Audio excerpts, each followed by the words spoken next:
त्या 38 वर्षाच्या दुखणे करायला काही तो सांगत बसला. प्रभू म्हटलं काही सांगू नको, उठ आणि आपली खाट उचलून लगेच चालू लाग. मी ऐकतोय, मी पाहतोय तुला, तो आला ना. हालेलुया. आणि म्हणून तो आमच्या अंतःकरणात असावा. म्हणून त्यांच्या जीवनाबद्दल देवाला अधिक धन्यवाद.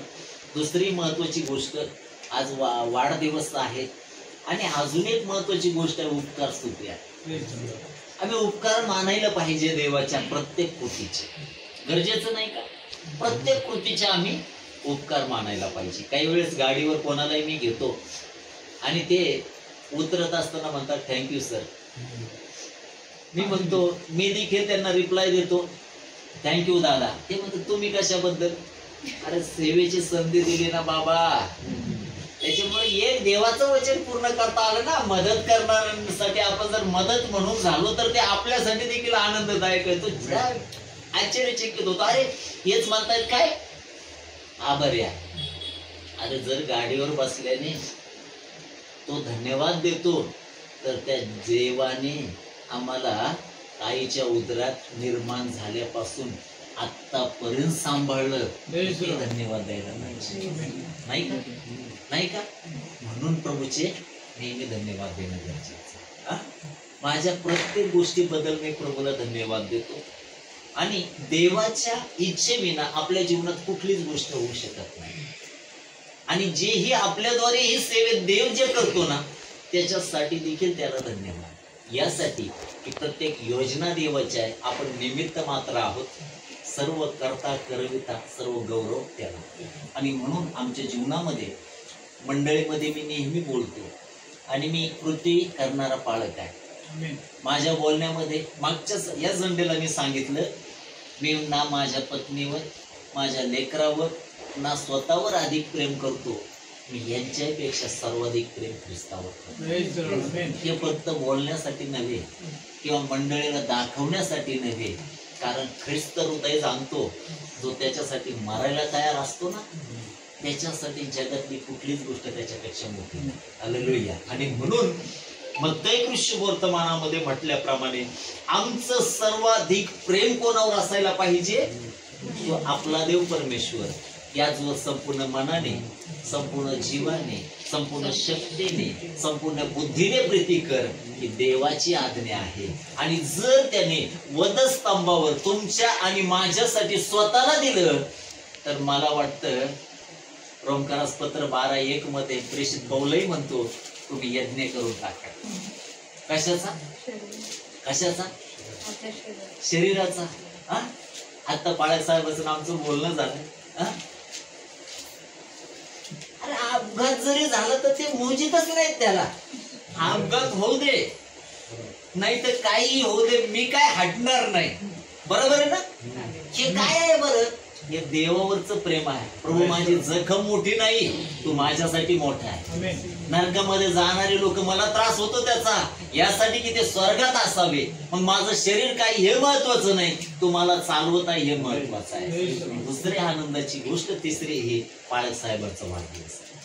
बघा, देवाच्या सेवकाचा किंवा देवाचा सेवक आपल्या कुटुंबामध्ये असणं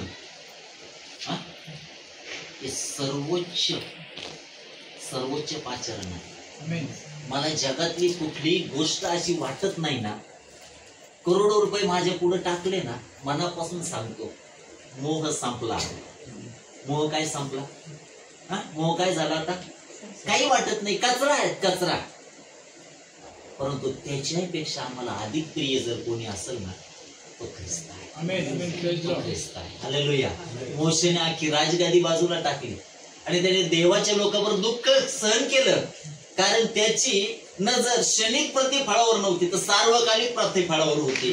मत्तई वर्तमानामध्ये त्याच मोशेला प्रभू बरोबर आम्ही संभाषण करताना पाहतो, कारण त्यांनी जैविक धन तुच्छ मानलं आणि जे सर्वात उत्कृष्ट धन जे आहे ना, तो ख्रिस्त किंवा देव तो प्राप्त केला, तर ती त्याच्यासाठी अतिशय मोलाची गोष्ट आहे. म्हणून आमच्याही जीवनामध्ये आमचं प्रेम देवावर असावं. आणि म्हणून मला वाटतं या जगामध्ये सर्वात उच्च पद काय आपल्या राष्ट्रामध्ये? बरोबर आहे. मला वाटतं त्याच्यापेक्षा पाळकसाहेब देवाने आपला मोठा मान दिला, त्याच्यापेक्षा मोठा. काही वाटत नाही. का माहितीये का?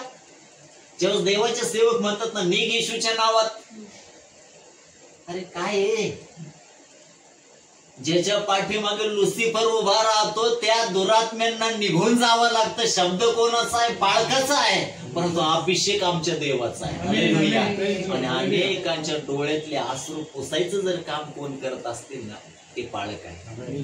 अनेकांना दुःखामध्ये आशा देण्याचं काम जर कोण करत असतील ना, ते पाळक आहे. बरोबर आहे ना?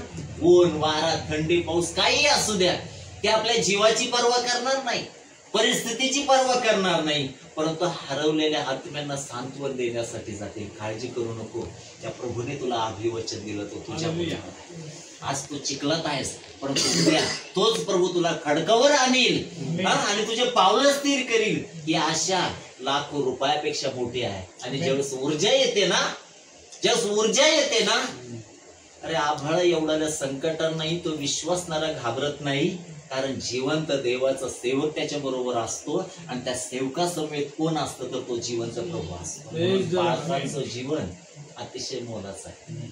आता मला सर्वोच्च जरी पद कोणी ऑफर केलं ना, माझ्यासाठी ते काही किंमत नाही त्याला, कारण देवाचं सेवक म्हणून जगाने नव्हे स्वर्गीय पित्याने आपली निवड केली. कोणालाही निवडीन का? आपण त्याला मोलवार वाटलो. बाळासाहेब आपण मोलवार वाटावं त्याला. किती मोठा अनुग्रह आहे, किती मोठा अनुग्रह आहे. आपल्या खानदानीमध्ये नक्कीच कोणीतरी प्रार्थना केल्या असतील, चांगलं हृदय ठेवलं असेल, चांगली कृती केली असेल, जेणेकरून देवाने आपलं सेवेसाठी निवडलं. देवाच्या सेवकाचा जन्मदिवस असणं ही देवाच्या राज्यासाठी देखील आनंदाची गोष्ट आहे. कारण अनेकांना अंधकारातून काढून प्रकाशाकडे नेण्याचे जर काम कोण करत असतात ना, ते प्रभूचे सेवक आहे. म्हणून अधिक आम्ही धन्यवाद देणं गरजेचं आहे. अधिक असं म्हटलंय, जे वचनाची सेवा करतात ते दुप्पट सन्मानास पात्र आहे. परंतु जे अनेकांच्या डोळ्यातले अश्रू पुसतात ना, त्यांचा सन्मान परमेश्वर करणार. कोण करतो? परमेश्वर. मग किती मोलाचं पात्र आहे. म्हणून बाळासाहेबांना पुन्हा एकदा वाढदिवसाच्या हार्दिक शुभेच्छा. आणि देवाच्या वचनामध्ये जाऊया. लूका शुभवर्तमान अध्याय 17 आणि त्याचा 11 पासून पुढील वचने. लूका शुभवर्तमान अध्याय 17 आणि त्याचा 11 पासून पुढील वचने. ते यरूशलेमेकडे जात असता असे झाले की तो शमरोन व गालील यामधून चालला, आणि तो एका गावात जात असता कुष्ठरोग असलेले 10 पुरुष त्याला भेटले. ते दूर उभे राहून उच्च स्वराने म्हणाले, अहो येशू. या वचनामध्ये आम्ही पाहतो प्रभू येशूच्या सेवा कार्यामध्ये तो एवढा कळवळ्यानं भरला होता.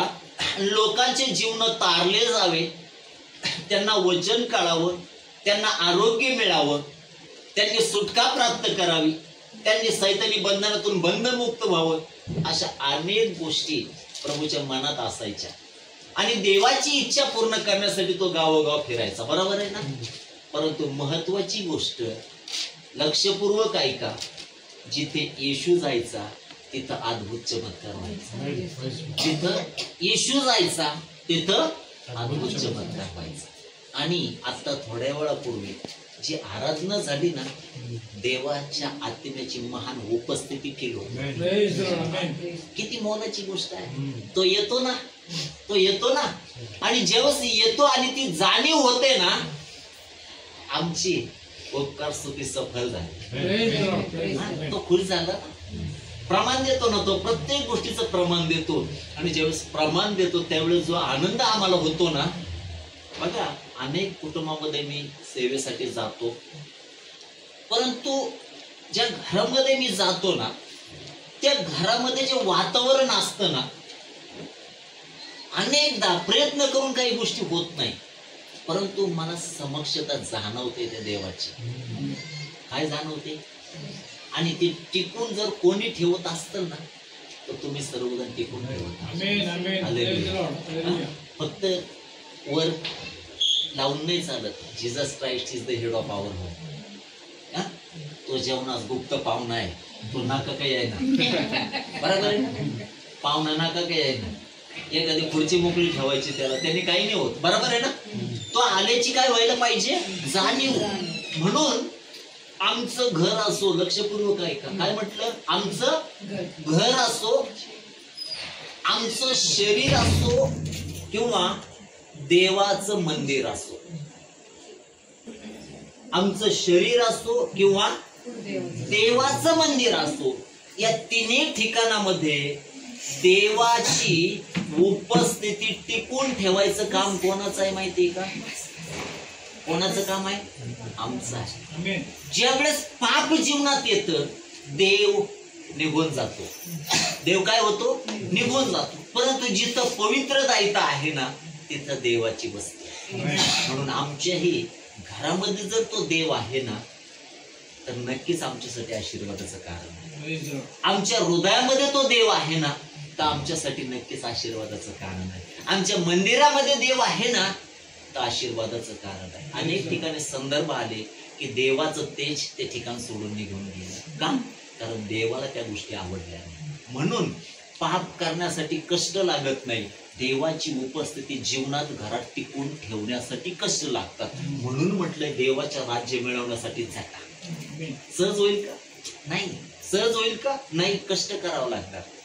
योबाने किंमत मोजली आणि त्याने जीवनात उपस्थिती टिकून ठेवली. अनेकदा किंमत मोजावं लागते, परंतु ते किंमत मोजत असताना त्रास होतो, परंतु त्याच्यानंतर जे प्रतिफळ असतं ना एकपट नसतं, डबल असतं, जे आमचा आनंद द्विगुणित करणारा असतं. म्हणून या वचनामध्ये म्हटलंय की त्याने त्या ठिकाणी काय केला? प्रवेश केला आणि तिथून तो पुढे जात होता. अशा अनेक संदर्भ आले. नाईन नावाच्या गावात तो गेला आणि विधवेच्या मुलाचं प्रेत तिकडून येत होतं. अरे जो जीवनाचा झरा आहे, अनेकांना जीवन देणार आहे, ज्याच्या शब्दामध्ये सामर्थ्य आहे, अशा जीवनाचा प्रभू जो अल्फा व ओमेगा आहे, मृतांना जिवंत करण्याचं सामर्थ्य ज्याच्यामध्ये आहे, तो प्रभू जर इकडून जात आहे, मेलेला मुर्दा तसा स्मशानभूमीमध्ये जाईल का? प्रभूने त्याला गेला आणि अद्भुत चमत्कार झाला, तो उठला. हालेलुया. त्या गावात तो गेला आणि दुःख निघून गेलं. अरे जर तो गावात गेल्याने सगळ्या गावच्या लोकांचे अश्रू तो पुसतो, तर जर आमच्या जीवनात तो आला तर या नेत्रामध्ये अश्रू असतील का? म्हणून म्हटलंय तो आमच्या डोळ्याचे सर्व अश्रू पुसले पाहिजे. हालेलुया. किती देवाचं वचन मधापेक्षा कसं आहे? गोड आहे. आणि ज्याला त्याची चव कळते ना त्याच्या विना तो राहू शकत नाही. त्याच्या विना तो राहू शकत नाही, तेवढं गोड आहे. आणि म्हणून या वचनामध्ये म्हटलंय जिथं तो जातो तिथं चमत्कार. तो त्या आंधळ्या बर्तिमाया समोरून चालला आणि हा ओरडू लागला, अहो दावीद पुत्र माझ्यावर जीवनाचं सोनं झालं. जीवनाचं काय झालं? आतापर्यंत अनेकदा अनेक आले गेले, भीक देऊन गेले, भीक पुरेसे नाही, त्याने भिकारपणच घालवलं, कारण देवाने त्याला डोळे दिले. तो आम्हाला दारिद्र्यात ठेवत नाही, तो आम्हाला भीक मागण्यासारखं ठेवत नाही. आमचे हात नेहमी तो वर ठेवतो, कारण तो आशीर्वाद देणारा परमेश्वर. त्याचं अंधत्व निघून गेलं, कारण त्या मार्गावर तो बसला. बरोबर आहे ना? म्हणून आता जर या गावामध्ये तो आला तर तो काय करणार आहे? अद्भुत चमत्कार. म्हणून आमची वर्शिप आत्म्यापासून असावी, आमची प्रार्थना आत्म्यापासून असायला पाहिजे. किती वेळ करतो याला महत्व नसतं, कशी करतो हे अतिशय मौल्यवान आहे. आता सकाळी बाळासाहेबाचा फोन येण्या अगोदर मी वाचन करत बसलो होतो. सकाळी उठल्यानंतर बायबल वाचतो मी, आणि वाचन करत असताना माझ्या डोळ्यातून अश्रूच्या धारा चालू होत्या. मी दिदीला सांगितलं, बेटा आपोआप अश्रूच्या धारा चालू झाल्या. माझ्या पत्नीला सांगितलं, आपोआप अश्रूच्या धारा. काय माहिती का?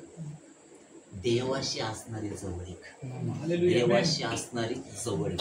तो फ्लो जेवढं सुरू होतो ना, आपल्या डोळ्यातले अश्रू थांबू शकत नाही. आणि मला जाणीव होते तो उतरून आला. हालेलुया. तो उतरून आला. हालेलुया. म्हणून जर तो त्या गावात गेल्याने चमत्कार होतो, 38 वर्षाच्या दुखणेकऱ्याच्या तिथं गेल्याने चमत्कार होतो, लाजराच्या कबरीवर गेल्याने चमत्कार होतो, तर आज त्याची उपस्थिती आमच्यामध्ये आहे. आणि देवाचा आत्मा आज सांगतो, कदाचित अश्रू आज तुम्ही घेऊन आला असाल, परंतु तुमचा अश्रू पुसणारा आज तुमच्या बरोबर आहे. आज आजार पण तुम्ही घेऊन आला असाल, परंतु आरोग्यदाता यहोवा राफा परमेश्वर तुमच्या बरोबर आहे. कदाचित आर्थिक प्रॉब्लेम घेऊन आला असाल, परंतु यहोवा यिरे आमच्या गरजा पूर्ण करणारा परमेश्वर आमच्या बरोबर आहे. म्हणून नेहमी निराश न होता आम्ही नेहमी आशा ठेवावी की तो आमचं जीवन बदलणारा परमेश्वर. पुढच्या वचनामध्ये म्हटलंय तेव्हा 10 कुष्ठरोगी त्याच्याकडे आले. किती? 10. आकडाही दिला. किती बारकाव्याने लिहितो देवाचा आत्मा. किती जण आले? 10 जण आले. हालेलुया. अनेकांची अपेक्षा असते पालकांनी त्यांच्या घरी जावं. उपकार स्तुती काही कार्यक्रम असले तो भाग वेगळा आहे, परंतु काही VIP पेशंट आहेत त्यांचे हातपाय फक्त चर्चला आल्यानंतरच वाकडे तिकडे होतात. बरोबर आहे ना? आणि ते कॉल करतात, गोरडे पाळक साहेब कुठे आहेत? मी आजारी, या. बिचारा प्रभूचा सेवक, चांगलं हृदय असणारा, तो आपल्या काही विचार करत नाही, तो जातो. हा नीट झाला की याचे पावलं लगेच पेट्रोल पंपाकडे. याला नीटच कशाला केलं काय काही प्रश्न आहे. बरोबर आहे ना? काही VIP आहेत त्यापेक्षा वाढतो. मागच्या आठवड्यात एकाचा कॉल आला 8-15 दिवसापूर्वी, म्हणे पाळक साहेब माझे मनके त्याच्यामध्ये गॅप सांगितलाय आणि आमच्या घरी येतात का प्रार्थनेला. 1760 वेळेस त्याला म्हटलं कुठंतरी भक्तीमध्ये जात जा, सहभागी होत जा. कधीच त्याला जाणवलं नाही. त्याच्या मणक्यात गॅप पडला आणि त्यावेळेस त्याला आठवण काय आली, आमच्यासाठी प्रार्थनेला येता का. आता मी शक्यतो टाळत नाही, परंतु देवाच्या आत्म्याने मला नाही अलाउड केलं. मी नाही गेलो. म्हटलं तुम्ही करा प्रार्थना. देव काय पाळकांचीच ऐकतो असं काही नाही ना, तर बाकीच्यांची भावबंदी आहे त्याची. नाही नाही नाही नाही विशिष्टनेच करायला पाहिजे. मी नाही गेलो. काही वेळ देव देखील आपलं थांबवतो बरं का, VIP पेशंट असणार. बरोबर आहे का? परंतु इथं एक कुष्ठरोगी 10 जण आहेत. किती जण आहेत? येशूकडे आले. कोणाकडे आले? आमचे संकटाच्या समयात कोणाकडे जायला पाहिजे माहिती का? येशूकडे या ना. कोणाकडे या? निर्मल नगरला एका कुटुंबामध्ये गेलो आणि आंटीच्या कोंबड्या आजारी होत्या. काय आजारी होत्या? काय करावा, इथं माणसासाठी प्रार्थना करावा का कोंबड्यासाठी प्रार्थना करावा. आणि आंटीने म्हटले पाळक साहेब सगळ्या गोष्टी केल्या त्या कोंबड्यासाठी, आता तुम्ही प्रार्थना करा. म्हटलं बरं झालं आता यांचं तारण होऊ दे म्हणून. काय करायची काय प्रार्थना. बरोबर आहे. म्हटलं आता शेवटचा उपाय म्हणून या वाचल्या जाव्यात. म्हटलं बोलताय ते चुकीचं आहे. सर्वात प्रथम जो आहे तो ख्रिस्त आहे. तुला दुसरीकडे जायचीच गरज पडणार नाही. एकदा येऊन तर पहा, अनुभव घेऊन तर पहा. म्हणून जीवनामध्ये ऑप्शन म्हणून नका प्रभूला ठेवू. प्रभूला प्रथम स्थान द्या. कॅन्सर जरी डिटेक्ट झाला ना, तो नाहीस करण्याचं सामर्थ्य माझ्या समोर. आणि म्हणून हे कुष्ठरोगी आजही आपण पाहतो कुष्ठधाम आहे ना. आजही कुटुंबानी लोक बाजूला टाकलेत, कारण आजही आजार बरा होतो का? नाही. आणि त्या काळामध्ये 2000 वर्षापूर्वी आम्ही पाहतो ते कुष्ठरोगी कोणाकडे आले? येशूकडे. कोणी येऊ देत असेल का त्यांना जवळ? किती भयानक रोग असेल, परंतु त्यांनी ऐकलं. काय ऐकलं? येशू अद्भुत करतो. कुठून तरी कानावर पडलं, कुठेतरी ओरडत गेलं, अरे त्याने माझे डोळे बरे केले रे. आंधळा होतो मी. कोणीतरी बोललं, अरे त्याने माझे कान उघडले, ऐकू येत नव्हतं मला. कोणतरी म्हटलं, अरे माझं मी मुका होतो, मी बोलायला लागलो. कोणतरी म्हटलं दृष्टात्मा निघून गेला. कोणीतरी म्हटलं अमुक आजार होता. त्यांच्याही काही आशा निर्माण झाली आणि ते म्हटले त्यांच्या जीवनात केलं तर माझ्याही जीवनामध्ये हा करण्यासाठी समर्थ आहे. हालेलुया. तो विश्वास जो निर्माण झाला तो त्यांना ख्रिस्ताकडे घेऊन येणारा झाला. आमच्याही जीवनामध्ये एक विश्वास असावा. चाहे नरड्यापर्यंत आम्ही गुंतलेलो असू द्या संकटामध्ये, परंतु तिथूनही काढण्यात जर समर्थ कोणी आहे तो माझा येशू. हालेलुया. म्हणून आम्ही त्या येशूकडे यावं. हे आले. बरोबर आहे ना. प्रत्येक गोष्टीमध्ये आपल्या इच्छेप्रमाणे नाही करायचं, देवाच्या इच्छेप्रमाणे. बरोबर आहे ना. आणि जे येतात ना ते आशीर्वादित होतात. नामान सेनापती होता, जगिक जीवनामध्ये मान सन्मान होता. अतिशय सन्माननीय असं स्थान त्याला होतं, परंतु तरी त्याच्या जीवनात एक दुखणं होतं. ते दुखणं हे होतं त्याच्या शरीरावर कोड होते. काय होते? कोड. आणि ज्यावेळेस तो लोकांमध्ये जायचा ते त्याच्यासाठी लाजिरवाणं होतं. लोक वेगळ्या नजरेने त्याला पाहिजे आणि ही गोष्ट त्याला नेहमी खिन्न करत होती, दुःखी करत होती. त्याच्या घरामध्ये एक मुलगी होती. त्या मुलीने सांगितलं, माझ्या धनाची गाठ जर इस्रायलच्या संदेशाशी झाली असती ना, त्यांच्या शरीरावर हे कोड नसते. त्या शब्दाने त्या नामानाच्या बायकोच्या मनात कार्य केलं आणि तिने आपल्या धन्याला म्हटलं, अहो ती आपल्याकडे काम करणारी मुलगी काय म्हणते, त्यांची गाठ पडली असते, जाऊन येता का? तो म्हटलं, यस, मी जायला पाहिजे. मी सगळे उपाय करून थकलोय, या कोडावर उपाय नाही. आणि ही जर म्हणते जाऊन पाहायला काय हरकत आहे. तो सगळ्या गोष्टी घेऊन निघाला आणि गेल्यानंतर त्या सेवकाला जेव्हा भेटला त्याला वाटलं हा येईल त्याच्या डोक्यावर हात फिरवून काहीतरी करीन, मला बरं करीन. त्याने गेल्या गेल्या म्हटलं, जा आणि यार्देनेमध्ये बुड्या घे. थोडा निराश झाला, कारण त्याच्यामध्ये थोडीशी गमेंड होती. कशाची? मी सेनापती आहे, तू राजा राहा, तू सेनापती राहा, तू DSP राहा, तू SP राहा, आमदार राहा, खासदार राहा, प्रभू पुढे नाही. तू एक साधारण माणूस आहे. घमेंडीत जाशील तर तुला काही प्राप्त होईल याची अपेक्षाच बाळगू नको. परंतु ज्यावेळेस आशेने येशील ना, नम्रतेने, तुझ्या शरीरावर काही असो ते निघून जाईल. त्याच्यानंतर तो यार्देनेमध्ये गेला आणि ज्यावेळेस प्रभूच्या आत्म्याने त्याला स्पर्श केला. बुड्या घेणं म्हणजे आज्ञा पालन करणं. बुड्या घेणं म्हणजे काय? आज्ञापालन. आजार पण आहे ना, आज्ञापालन करा, तुमचा आजार नाही सवय. हालेलुया. बुड्या घेतल्या आणि त्याच्या शरीरावरचे कोड निघून गेले. असं म्हटलंय, त्याचं शरीर लेकरा समान झालं. तो प्रभू जर कोडाचं शरीर लेकरा समान करणारा परमेश्वर आहे, तर एखाद्याचं बिघडलेलं खराब झालेलं हृदय देखील बदलण्याचं सामर्थ्य त्याच्यामध्ये. एखादा स्पेअर पार्ट जर खराब झाला ना शरीराचा, तोही बदलण्याचं सामर्थ्य कोणामध्ये आहे? त्या प्रभूमध्ये आहे. आणि म्हणून आम्ही कोणाकडे यावं? येशूकडे या. पुढं म्हटलंय, वाचत होतच काही. ते दूर उभे राहून उच्च स्वराने म्हणाले, आहो येशू, गुरुजी, आम्हावर दया करा. बघा, उच्च स्वराने म्हणाले. ही त्यांची प्रार्थना आहे. काय आहे त्यांची? हृदयापासून निघालेली विनंती. अहो येशू, आमच्यावर काय करा. लोकांनी सोडलं, घरच्यांनी सोडलं, समाजाने टाकलं, कोणीच नाही. मग अशांसाठी कोण आहे? आमचा प्रभू आहे.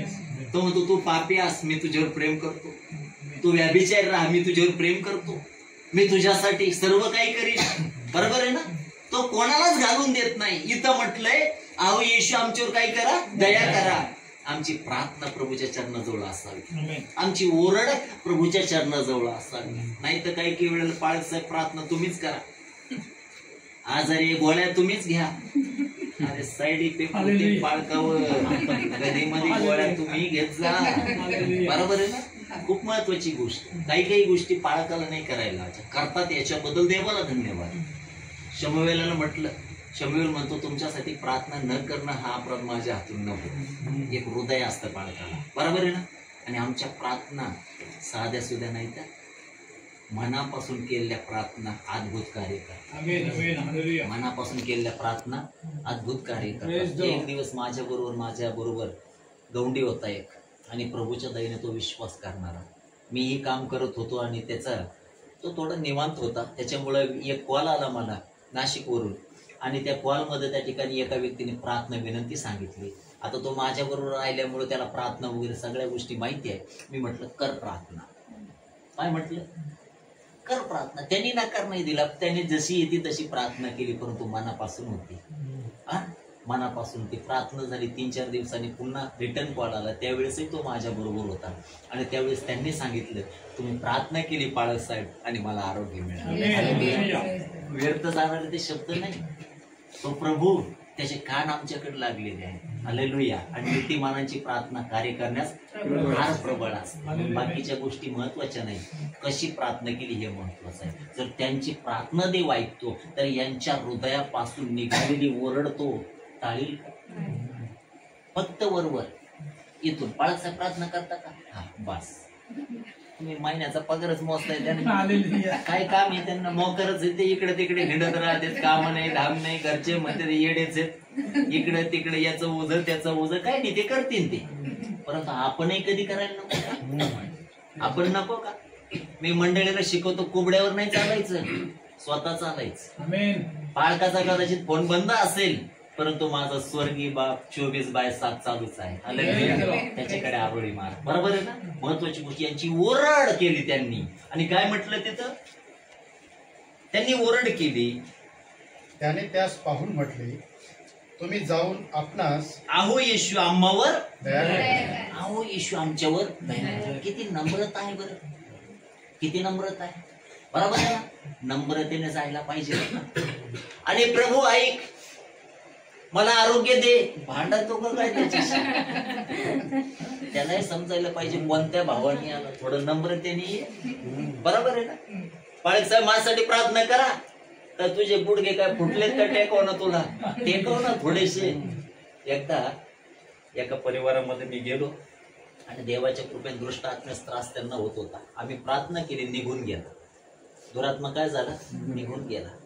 पुन्हा परिस्थिती अशी झाली, याने जे करायचं तेच केलं आणि गेलेल्याला परत रिटर्न बोलवलं. हालेलुया. मी म्हटलं याला हे बरं आहे, उतरून दिलेला पेशंट आम्ही दिला होता तिथून उतरून आता परत हे घेऊन आलाय पुढच्या खेपेला. आणि त्यांच्या घरात समोर वाळू पडली होती. आता अनेकदा पाळक वर्ग प्रार्थना करतात, मध्यस्थी करतात, हा एक भाग झाला. त्या दिवशी त्याला म्हटलं गुडघे टेक. कुठं कुठं? बरोबर. थोडे रग लागायला पाहिजे. तर पाळकाने प्रार्थना केली, इकडून हात लावला का तू खाल्लं का लगेच रूप. थोडा आपला त्रास व्हायला पाहिजे. आणि ज्या वेळेस मोठाले खडे होते, गुडघे टेकले बाबाने, आणि सैतानालाही त्रास झाला बाबा, वैतागून निघून गेला तो म्हटला पाळक साहेब गेलं आता फंड तर शिकलं, आता तर बाकी काय विषय राहिला. समजलं का? रिअल अनुभव. त्याच्यानंतर म्हटलं परत मला फोन करू नको बाबा, तो काय कर, फक्त आलं का पुढे थोडा त्रास व्हायला. देव आम्हाला खूप सोपा आहे. काही कर्मकांड करायला लावतो का? अगरबत्तीच घेऊन ये, मला फुलंच घेऊन ये, मला नारळच घेऊन ये, मला आमुकच आण, मला कोंबडाच आण, मला बकरच आण, मला काय आहे का? हो काहीच नाही. काही वेळ लावून दिली का? उठल्या उठल्या अगोदर 2 घंटे मला दे म्हणतोय का? नाही रे बाबा, तू ठीक आहे, तुझ्या वेळेतून जावा, वेळ मिळत तेव्हा दे, परंतु दे. बरोबर आहे? सगळं आपल्याच मनासारखं आहे. किती प्रेम करावं त्याने. मग आम्ही करायला नको का? करणं गरजेचं. हे ओरडले आणि ते काय म्हटले? आऊ येशू आमच्यावर दया करा. पुढचं वचन वाचा. त्याने त्यास पाहून म्हटले, तुम्ही जाऊन आपणास याजकाला दाखवा. मग असे झाले की ते जाता जाता शुद्ध झाले. बस असं म्हटलं. त्याने जाऊन म्हटलं आपणास कोणाला दाखवा? याजकाला. बघा, काही वेळेला पाळकाने सांगितलं ना ते ऐकायचं, तिथं डोकं लावायचं नाही लावायचं. काही ना म्हटलं ना उपवास करा, मला निघतच नाही. मग आता काय मला मारतो? माझ्या शरीराकडे पहा, किती करू. बरोबर आहे ना? उपवास करा, मला गोळ्या चालू आहे. अरे मग त्या बंद व्हायच्यासाठीच उपवास करा. नाही निघत. बरोबर आहे ना? नाही निघत. का नाही निघत? मेलं तर मेला ना. उपवासात मेलं तर कमीत कमी प्रभू तिकडे घेऊन जाईल ना. बरोबर आहे ना? नाही तर आहेतच उतार क्रिया करायला, काय फायदा नाही त्याचा. बरोबर आहे? म्हणून काय करणं गरजेचं? देवाला आवडणाऱ्या गोष्टी करा. सांगितलं ना ते करा. याने ऐकलं नाही, त्याने अगोदर नामानं टाळलं, परंतु त्याचा बरोबर असणारा शहाणा होता.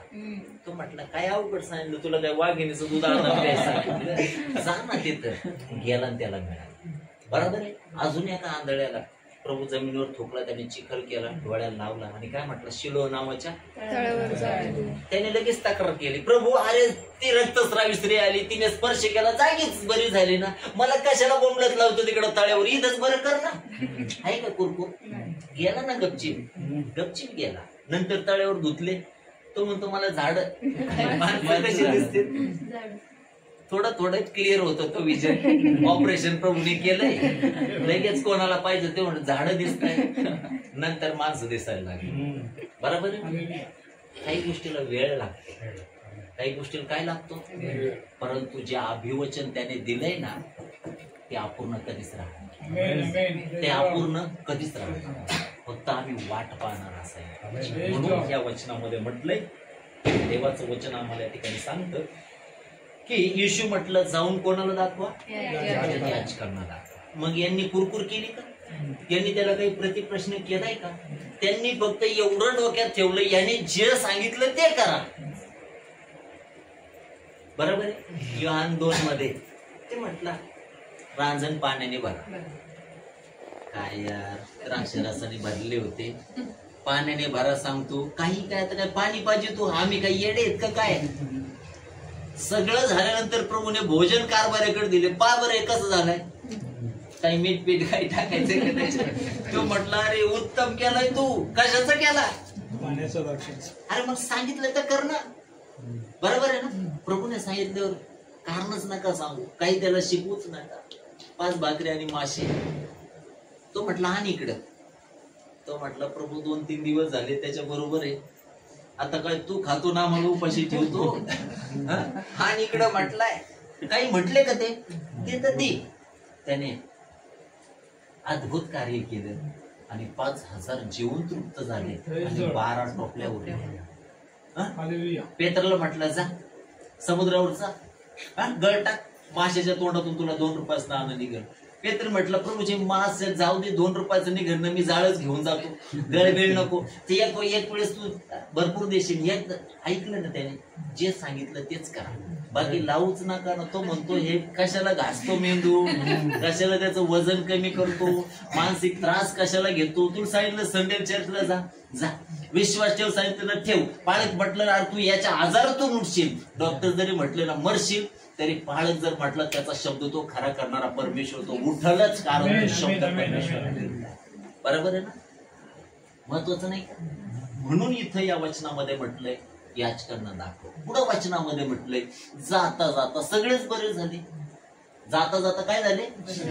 याच्यावरून काय दिसतं, जेवढेही त्याच्याकडे येतात ना एकालाही तो घालून द्या. काहीही आजार असू द्या, काहीही दुखणं असू द्या, काहीही समस्या असू द्या, काहीही अडचण असू द्या, एकच आट आहे, प्रभूकडे या. कोणाकडे या?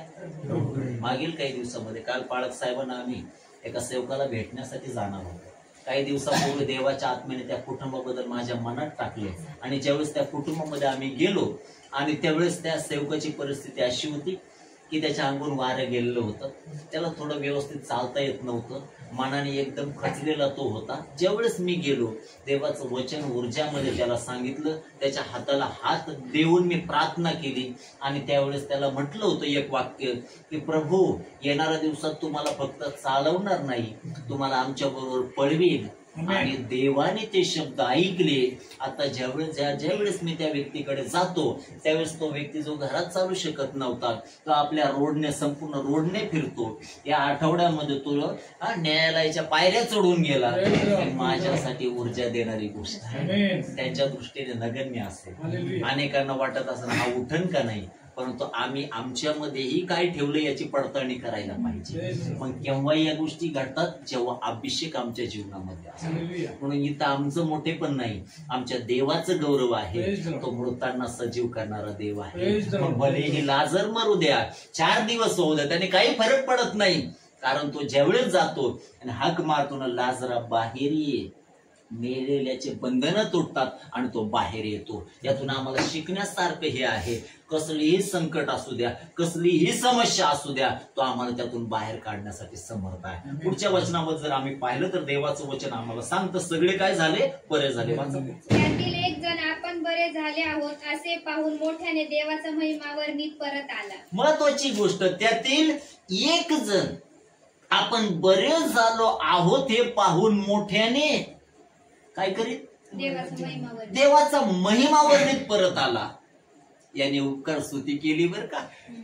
याने काय केली, बाकीचे गेले ओरड फुके, त्यांना घेणंही नाही देणंही नाही. प्रभूही त्यांना काय म्हटलं नाही जा, परंतु ते कोणाला ना करून गेले, जीवनाच्या प्रभूला. हालेलुया. मग आम्हाला ओळख असायला पाहिजे, कोणी आम्हाला आरोग्य दिलं. बरोबर आहे ना. काय म्हटलं होतं प्रभू, जाऊन याचकाला दाखवा. रस्त्यातच बरे झाले, बाकीचे कुठे गेले ते काही लिहिलं नाही. परंतु जो मल्कीसदेकाच्या संप्रदायाप्रमाणे जो युगानयुगीचा याजक आहे त्याच्याकडे तो रिटर्न आला. सगळ्या गोष्टी कोणाकडे आहेत? येशू. ज्यावेळेस तुम्ही वधस्तंभाजवळ जाता ना, तिथं आरोग्य आहे, तिथं शापापासून मुक्ती आहे, तिथं आम्हाला तारण आहे, तिथं आम्हाला सर्व गोष्टीची विपुलता आहे आणि अगणित आशीर्वाद आम्हाला त्या उसावरच्या ईश्वरी आदला बदलीमध्ये मिळतात. म्हणून आम्ही त्या मल्कीसदेकाच्या संप्रदायाप्रमाणे जो युगानयुगीचा याजक आहे त्याला काय करावं? ओळखावं. कोणी ओळखले? ते एकानेच ओळखलं. बरोबर आहे ना? आणि म्हणून आजची जी उपकार स्तुती आहे ना, ती यासाठी की देवाने जसं त्या व्यक्तीच्या जीवनात काम केलं तसं ब्रदरांच्या जीवनामध्ये, बाळक साहेबांच्या जीवनामध्ये, आपल्या सर्वांच्या जीवनामध्ये काय केलं आहे? काम केलेलं आहे. तो आनंदाने आला. आम्ही पाहतो त्या दरवाजा जवळचा भिकारी जेव्हा बरा झाला ना, तो आनंदाने उड्या मारीत मंदिरात देवाचं गौरव करीत गेला. मग आमच्या जीवनातून काय दिसायला पाहिजे? देवाचं गौरव. प्रभूचा धन्यवाद. म्हणून स्तोत्र करता म्हणतो, हे माझ्या जीवा परमेश्वराचा धन्यवाद कर.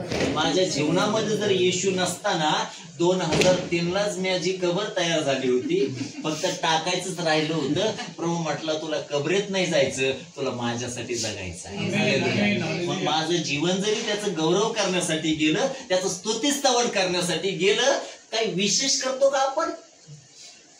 काही विशेष नाही. त्याचे उपकार जे आमच्या कल्पनेपेक्षा अधिक आहे. त्याची फेड आमचं शरीर आम्ही जाळण्यासाठी दिलं तरी नाही होऊ शकत. म्हणून आम्ही शब्दात वर्णन नाही करू शकत. माझ्या जीवनात प्रभूने चांगली सेवा दिली, चांगली मंडळी दिली. प्रभूने आमची मंडळी खूप चांगली दिली बरं का. आणि मी त्या मंडळीला परिवारासारखं सांभाळतो. जेव्हा एखादा व्यक्तीच्या कुटुंबात प्रॉब्लेम ना, पठारे पास्टर थोडे डिस्टर्ब राहतात. का? कारण त्या मंडळीचं मस्तक पठारे नाही, येशू आहे. आणि जिथं पायात जरी काटा टोचला ना, शरीरात त्रास होतो. आम्हाला त्रास व्हायला पाहिजे. त्या मंडळीबद्दल देवाला धन्यवाद. सेवक म्हणून निवडलं यासाठी देवाला धन्यवाद. चांगले अनेक देवाचे सेवक बरोबर ठेवले याच्यासाठी देवाला धन्यवाद. तुमच्यासारख्या बहिणी भाऊ दिले याच्यासाठी धन्यवाद. प्रभूने सपोर्ट करणारी पत्नी दिली, देवाला धन्यवाद नाही का? प्रभूने 2 चांगले लेकरं दिले. आज ते आमच्या मार्गावर, जे मार्ग आम्ही त्यांना दाखवून दिला त्यांनी चालत, देवाला धन्यवाद नाही का? त्याने आरोग्य दिलं, त्याने उत्कृष्ट जॉब मला दिला. ज्या क्षेत्रामध्ये मी काम करत आहे कॉन्ट्रॅक्टर म्हणून, त्या माध्यमातून जेही मला मिळतं त्याच्यातलं काही सेवकांना वाटण्यासाठी तो कृपा पुरवतो. चांगली गोष्ट आहे. बरोबर आहे ना? मग याच्यामध्ये आमचं टॅलेंट नाही. मला नाही वाटत आमच्याकडे काही चांगलं आहे. ही सगळी कोणाची आहे? देवाची. आणि ज्यावेळेस जाणीव आम्हाला होते ना, त्यावेळेस स्तोत्र 103 काय आहे? वाचा बरं आणि आपण प्रार्थना करूया. स्तोत्र 103. माझ्या जीवा परमेश्वराचा धन्यवाद कर. हे माझ्या सर्व अंतर्यामा त्याच्या पवित्र नावाचा धन्यवाद कर. हे माझ्या जीवा परमेश्वराचा जीवाला म्हणतो. बरोबर आहे ना? आता बाळासाहेबांनी सांगितलं, अरे उशीर झाला, बिर्याणी आली का नाही? काय बिर्याणीला चव नाही? एवढं गोड देवाचं वचन आहे. हालेलुया. ज्याला समजतं ना, त्याला जगातलं कोणतंही जेवण आणून द्या, त्याला काही वाटत नाही. त्याला महत्व कशाला? देवाच्या वचनाला. बरोबर आहे ना? तसं आमच्या जीवनामध्ये ती गोष्ट असणं गरजेचं आहे. म्हणून या वचनामध्ये जर आम्ही पाहिलं तर पुढं आम्हाला वचन सांगतं, हे माझ्या जीवा परमेश्वराचा धन्यवाद कर. जीवाला सांगतो. बरोबर आहे ना? काही वेळेस जीव आळसतो ना, तो म्हणतो नको उठायला, तर झोपावं लागेल. परंतु आम्ही सांगायला पाहिजे आमच्या जीवाला, धन्यवाद कर बाबा. बरोबर आहे ना? पुढं म्हणतो, हे माझ्या सर्व अंतर्यामा. इथून नको रे, कुठून? दिल से, हृदयापासून. कुठून? त्याने आपल्या हृदयापासून प्रेम केलं. आणि आमचंही प्रेम देवावर कुठून असावं? कुठून काही मिळतं म्हणून का? अरे कुछ मिले या ना मिले, प्रभू क्या स्तुती आहे. जो पाखरांची काळजी घेतो त्याला आपल्या सर्वांची काळजी आहे. म्हणून त्याच्याकडे पाहत राहा, ती नाशील. म्हणून आमच्या सर्व अंतर्यामाने आम्ही देवाला धन्यवाद. मी मंडळीतही बोलतो, प्रभूने मला चांगली पत्नी दिली. तिच्या मागच्या 15 दिवसामध्ये तिला मी विचारलं, किती दिवस तू कंटिन्युअसली प्रार्थना करत आहेस? माझी सेवाची वाढली ना, माझ्यासाठी गुडघे टेकणारी, बरोबर आहे ना, माझी पत्नी आहे. आमेन. 20 वर्ष या बाईच्या जीवनात तिची एकही दिवस अधिक प्रार्थना टळलेली नाही. किती हालेलुया, वर्ष? हालेलुया. किती वर्ष? 20 वर्ष. किती धन्यवाद द्यायला पाहिजे. नाही तर यार वेळेस नोटीस आली असते मला, तू तिकडच मी इकडे. बाबा धन्यवाद प्रभू. किती धन्यवाद देऊ. हालेलुया. नाही तर शी नाही, तोंड झोडून घ्यावं लागेल मशीन लावून. म्हणून चांगली पत्नी, चांगला पती, चांगले आई बाप, चांगले सासू सासरे हे मिळणं देखील काय आहे? देवाची कृपा आहे, अनुग्रह आहे. आमेन. बरोबर आहे ना. प्रभूने मला चांगले लेकरं दिले जे देवाच्या मार्गामध्ये चालत आहे, वर्शिप करतात. चांगली गोष्ट नाही का? सकाळी घरी आम्ही बसलो होतो, बायबल वाचलं मी म्हटलं आता इंग्लिश मध्ये प्रचार करतो थोडा आणि इंग्रजीमध्ये मी प्रचार करत होतो. माझी मुलगी ट्रान्सलेट करत होती. उत्तम झालं. ती म्हणे पप्पा असंच बोललं जा. नाही बाई म्हटलं, आपलं मराठी भाषा सगळं समजून उमजून झालं, त्याच्याद्वारे अनेकांचं हित होईल. गरजेचं नाही का? प्रेषित पाऊल म्हणतो जे न समजणारे हजारो शब्द बोलण्यापेक्षा समजून उमजून 5 बोललं ना, ते महत्वाचं आहे. त्याच्याद्वारे देव जीवनात काम करतो. आणि आज जे वचन आत्म्याकरवी तुमच्यात आलं ना, त्याच्याद्वारे तुम्हाला ऊर्जा मिळाली, त्याच्याद्वारे तुमचा विश्वास वाढला आणि अधिक तुम्हाला वाटतं त्याने आम्हाला बंधनमुक्त केलेलं आहे. त्याने आम्हाला त्या दलदलीच्या चिखलातून बाहेर काढून आमची पावले खडकावर स्थिर केली आहे. शेवटचं वचन, हे माझ्या जीवा परमेश्वराचा धन्यवाद नाही, कर, याचं त्याचे सर्व उपकार विसरू नको. हा तिथंही म्हटलंय त्याचे सर्व उपकार विसरू नको. एक एक गोष्टीची आठवण करा, एक एक गोष्टीची आठवण करा. बघा, मी सेवा कार्यामध्ये एवढा त्रास आहे, छळ आहे, मी घाबरतच नाही. मागे मी तुम्हाला सांगितलं बॉडीवर नसतं आतमध्ये ठेवतो. का नाही घाबरत सांगू का? कारण 2003ला जर मेलो असतो तर आपण काय दिवे लावले असते? काहीच नाही ना. मग आज ऑलरेडी आपण मेलेलोच आहोत. आज जगतो कोणासाठी? तर मेलेले लोक काय मारणार हो? म्हणून प्रभूचा सेवक प्रेषित पौल काय म्हणतो? मी वधस्तंभावर खेळलेला आहे आणि आज माझ्या ठाई मी जगतो असं नाही, तर माझ्या ठाई ख्रिस्त माझ्या ठाई आमच्या ठाई ख्रिस्त जगावा. आमेन. ते खरं धार्मिक आहे. बरोबर ना? मग भीती राहील का? नाही. शेवटचं वचन 16 वचन वाचूया आपण. आणि त्याचे आभार मानून त्याच्या चरणाजवळ उपडा पडला. हा, बघा हा त्याचे काय तर मानले? शंभरडी होता. त्याचे काय मानले? आभार मानले. करून रस्त्यावर ठेवायचं, लोकाला घेणंही नाही आणि देणंही नाही. आमचे काही नातेवाईक आहेत, त्यांच्या आभाळा एवढ्या संकटामध्ये आम्ही उभो होतो, परंतु त्यांना आमची आठवण केव्हा येते माहितीये का? जस्ट नरडे इतके ते गुंततात आणि त्यांना माहिती आता सोडवणारा कोणी नाही. मग आता पठारे पास्टरकडे जावं लागलं. परंतु प्रभूने एक चांगलं हृदय दिलं. कधी आले ना, तोच भाव असेल त्यांच्यासाठी. आमेन. त्यांची कृती त्यांच्या जवळ. लेकरांनाही मी शिकवतो. लेकरं म्हणतात पप्पा नेहमी तुम्ही समेटाचीच भाषा करता. आता एक प्रकरण आलं, मुलगी म्हटली फारकत घेऊन टाकायची. मी म्हटलं नको करू बाई केस, 4-8 दिवस राहा, आपण बघू. सेवकाला समेटाची सेवा दिली. आमेन. नाही तर 1 मिनिटात म्हणलं दे सोडून, तू तिकडे मी इकडं मर. तसं नाही. आपलं सेवा कसली दिली? समेटाची. बरोबर आहे ना? इथं याने आभार मानले. इथं याने काय केले? आभार. 12 जणांचे तोंड शिवले होते, ते परत आले नाही. थँक्यू प्रभू, आम्हाला बरं केलं. आणि आजार कोणता बरा केलाय? कुष्ठरोग. आहे का जाणीव? जाणीव ठेवा ख्रिस्तातील माझ्या भावांनो बहिणींनो. जर भयानक आजारातून तुम्हाला बरं केलं ना, प्रथम स्थान तुमचं ख्रिस्तालाच असायला पाहिजे. नाही तर जसं त्याने वर काढलं ना, लाजाराला जिवंतही त्याने केलं, नंतर काही दिवसांनी पुन्हा दुसऱ्या कबरेत नेऊन त्यानेच गाडले. जा आता बाद झालं, तुला नाही सुधारता आलं, जा. मेला परत मेला का नाही? बरोबर आहे ना? मग आमचा चमत्कार टिकवणं कोणाच्या हातामध्ये आहे? आमच्या हातामध्ये. बदललं तर बदला. म्हणून तो त्याने आभार मानले. तो उपडा पडला. उपडा पडणं काय आहे? देवाला शरण जाण्याचं लक्षण आहे. आम्ही कोणाला शरण जाऊ? स्तोत्र 34 मध्ये स्तोत्र करता म्हणतो मी त्याला शरण गेलो आणि त्यांनी मला घालून दिलं नाही. अरे जा, तो आमचं शरण स्थान आहे. वो मेरा शरण स्थान, वो मेरा गड है, संकट में मेरा दोस्त मेरा प्रभू. हालेलुया. शरण स्थान आहे, जा त्याला शरण. बरोबर आहे ना? तो कोणाला घालून देतो का? नाही. तो उपडा पडला. हे आराधनेचं एक दर्शक आहे. ते कशाचं दर्शक आहे? मग आमच्याही कुटुंबामध्ये काय व्हावी? आराधना. व्यक्तिगत जीवनातही आराधना व्हावी. जिथं आराधना आहे तिथं अभिषेक आहे, आमेन. आणि जिथं अभिषेक आहे तिथं फळ आहे, तिथं वरदान आहे, आणि दुरात्म्यापासून मुक्ती आहे. म्हणून आमच्या जीवनामध्ये ती असायला पाहिजे. तो उघडा पडला, वाचा पुढे. तो शम्रोणी होता. तो कोण होता? शम्रोणी होता. यहुदी नव्हता हो. यहुदी लोक पुष्कळ आजही ख्रिस्ताला ओळखत नाही. शरीराने असून काही फायदा नाही. खूप खोल वाक्य आहे, समजून घ्या. शरीराने असून काही फायदा नाही, आत्म्याने जोडलेला पाहिजे. हालेलुया. आमेन. कशाने जोडलेला पाहिजे? हा कोण होता? शम्रोनी. याची लिहिलंय महत्वाचं. शम्रोनी कुत्रे, कुत्र्या समान जीवन. कुत्रेच होते ते, परंतु जे टाकलेले, फेकलेले, धिक्कारलेले असे जेव्हा ख्रिस्ताला ओळखतात ना, स्वतःच्या जीवापेक्षा अधिक ते प्रेम करतात. तो उघडा पडला, आम्ही त्याला वंदन करावं, आम्ही नमन करावं, आम्ही त्याची उपासना करावी. आणि ज्यावेळेस हे आम्ही करतो ना, ते आम्हाला आशीर्वादाकडे घेऊन जाणार. तेव्हा येशूने म्हटले की एकंदर 10 जण शुद्ध झाले होते ना, तर त्यातील 9 कोठे आहेत? त्यालाही प्रश्न पडला, अरे 10 जण बरे झाले, अरे गेलेत कुठं?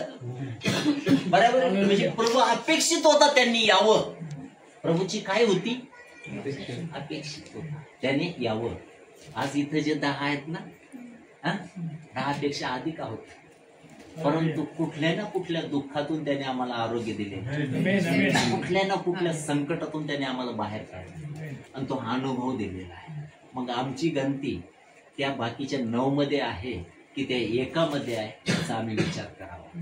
जर 9 मध्ये आहे तर पुन्हा एकदा आम्हाला त्या मल्कीसदेकाच्या संप्रदायाप्रमाणे जो युगानुयुगीचा याजक आहे त्याच्याकडे परतण्याची गरज आहे.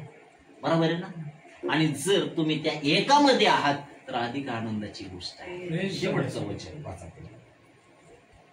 तेव्हा त्याने त्यास म्हटले, उठून जा, तुझ्या विश्वासाने तुला बरे केले आहे. क्या बात, क्या बात. काय म्हटलं त्याला? उठ, तुझ्या विश्वासाने तुला बरं केलं आहे. आज आमचा विश्वास असायला पाहिजे. तो आम्हाला आमच्या संकटातून बाहेर काढत आहे, तो आम्हाला आमच्या आजारपणातून बाहेर काढत आहे, तो आम्हाला आमच्या दारिद्र्यातून बाहेर काढत आहे, आमच्या विनाशातून तो आम्हाला तारणाकडे घेऊन जात आहे. आमचं सर्व काही कोण आहे? म्हणून आजच्या विशेष करून वाढदिवसानिमित्त ब्रदर रोशन पाळक साहेब, पुन्हा एकदा तुम्हाला धन्यवाद. आणि हा वाढदिवसाबद्दल मला अधिक आनंद आहे.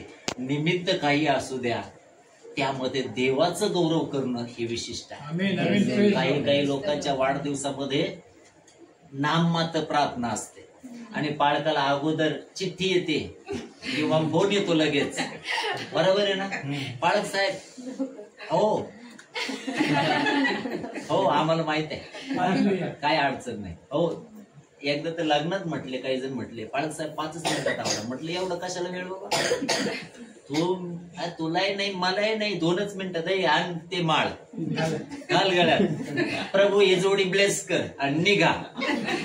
अरे 30 सेकंद नाही लागत बाबा. आपल्याला उगं देवाचं गौरव व्हावं म्हणून आम्ही आमचा वेळ देतोय. आम्हालाच कुठं वेळ आहे? बरोबर आहे ना? म्हणून देवाने एवढं जर कृपादान पुरवलं, मला आनंद वाटतो तुमच्या सगळ्या परिवाराबद्दल, यासाठी की तुम्ही निमित्त काही असू द्या देवाचं गौरव करता.